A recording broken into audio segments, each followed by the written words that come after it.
I'm Carl Azus, and welcome to CNN Student News. It's Thursday, and today the U.S. Senate could start debating the issue of guns. Two senators, Democrat Joe Manchin and Republican Pat Toomey, have come up with a compromise on background checks. The current law requires background checks for people who buy guns from licensed dealers. This new plan would expand the checks to include sales at gun shows and sales online. Private sales, like those from one person to another, would not require a background check. The common ground rests on a simple proposition, and that is that criminals and the dangerously mentally ill shouldn't have guns. This is common sense. This is gun sense.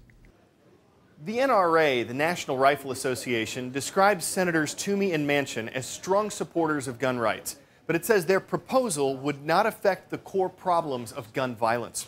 First Lady Michelle Obama was also talking about guns yesterday. She was in Chicago, a city that's been affected by a wave of gun violence.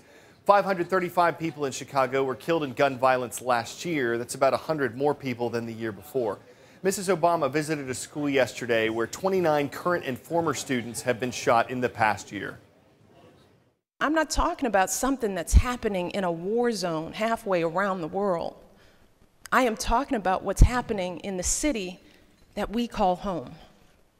If our kids keep waking up in neighborhoods where they don't feel safe on their own front porches, if they're still attending schools with crumbling ceilings and ripped up textbooks, if there's nowhere safe for them to go when that afternoon bell rings, then nothing speaks louder than that.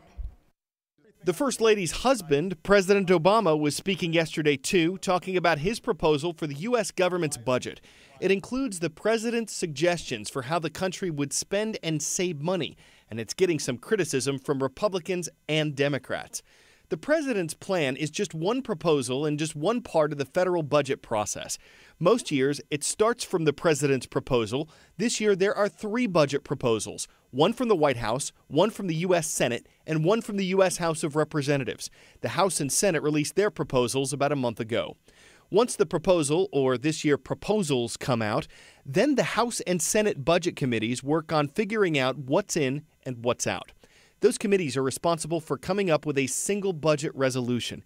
If the full House and Senate both pass that resolution and the president agrees, then the budget goes into effect. If the resolution doesn't pass, and that's not unusual, then the government can use a continuing resolution.